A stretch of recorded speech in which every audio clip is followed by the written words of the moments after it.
What's up, guys? This is Matt and Greg with Project Unbroken.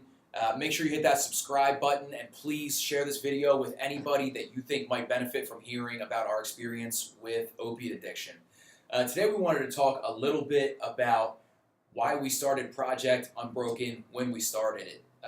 Greg and I have been talking about getting some of our insight out there about what we went through with heroin addiction. And we were trying to put this plan together, and honestly for about a year we were kind of dragging our feet until we started really seeing every day in our own community people dying of drug overdoses, or of heroin specifically. And we just saw a stat that really kind of brought it home about what this epidemic looks like.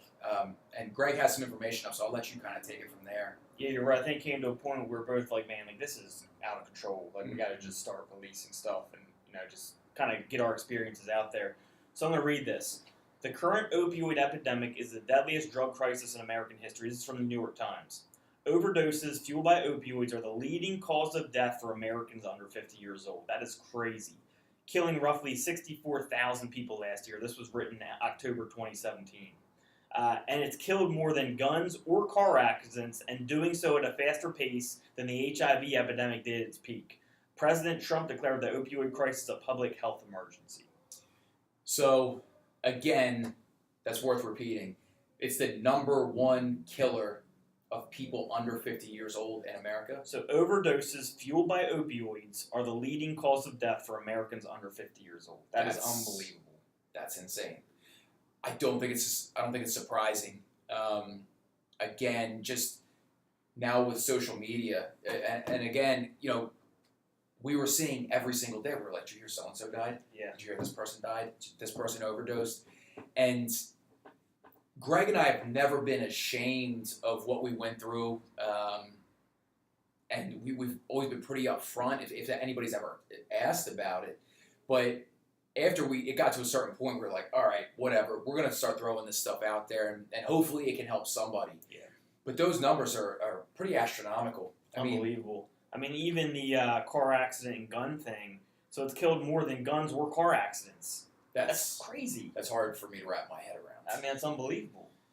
Yeah, I mean, and I think there's a lot of things going into this. There's now the cutting agents that they're using with heroin, fentanyl and carfentanil. Yeah, it started with fentanyl and moved to carfentanil, which is an elephant tranquilizer. I was reading the other day, so I believe fentanyl is 100 times stronger than heroin, and I believe carfentanil is 1,000 times stronger. Yeah. So now they moved from fentanyl to carfentanil, which is even stronger. I saw an image the other day, and it had the lethal doses of heroin, of fentanyl, and of carfentanil. Yes. It was literally like 2 grains of sand. Mm-hmm.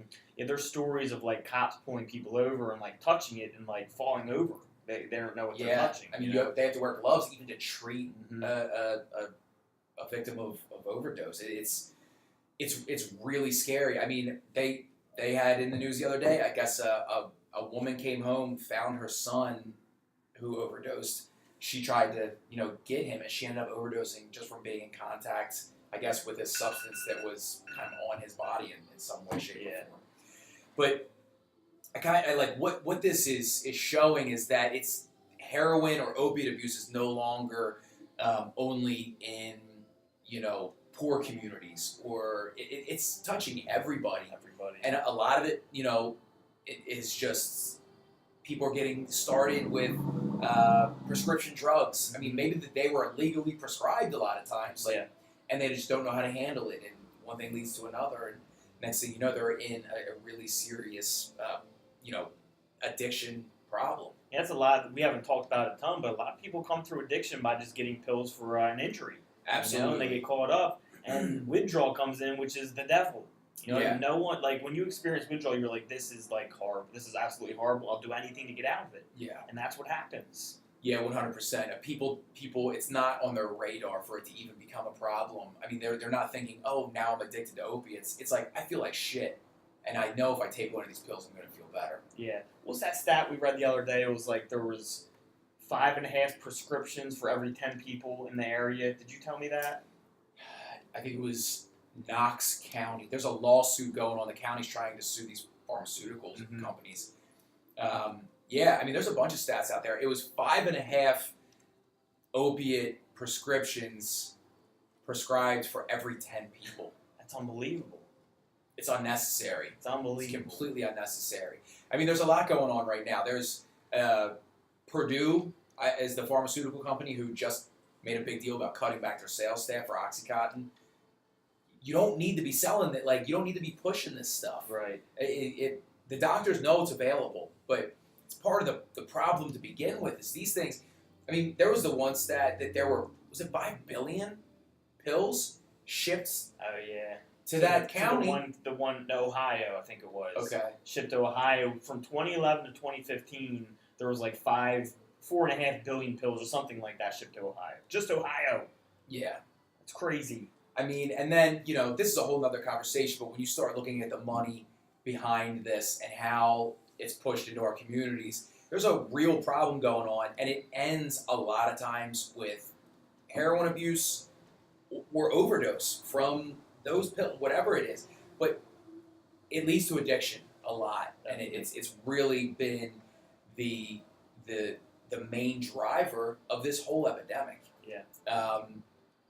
But I mean, just looking at those stats, keep in mind this can touch your community, this can touch your family, it can touch your loved ones. So even if you feel like heroin is not on your radar for anyone in your life, you have to keep your eyes open. You have to keep your watch out for the signals for loved ones. If you know somebody who went through surgery and they were prescribed some of these medications, make sure to check on them.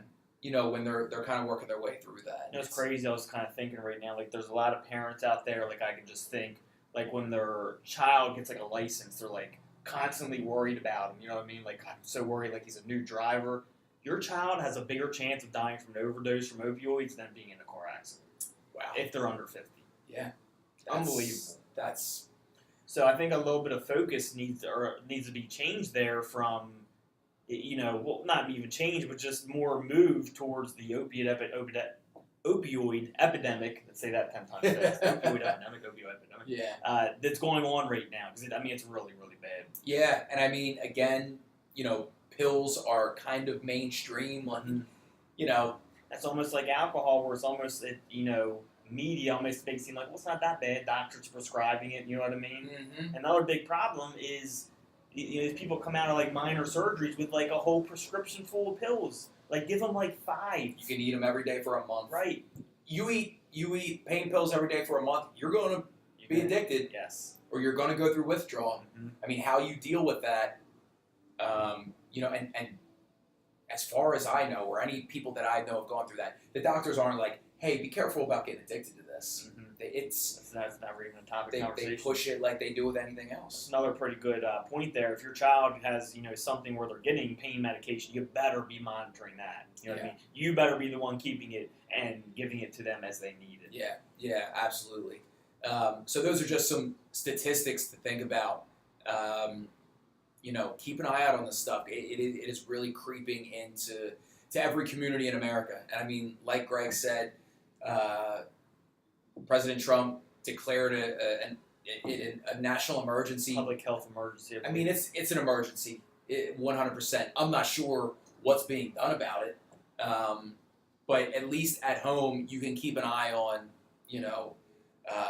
any signs that there might be something going on. I think the whole point of this video was to let people know why we move this forward, and also to make sure you have more focus on this topic. Because it's really, really important. Again, your child has a better chance of dying from an overdose than being in a car accident. That's unbelievable. Yeah, that's crazy. That's crazy. So really make sure you keep an eye on this topic. Well, thanks for watching, guys.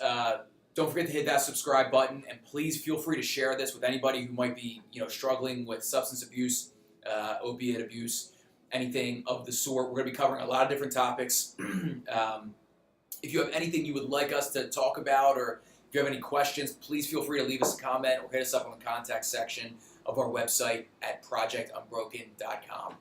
Thanks for watching, guys. We look forward to talking to you soon.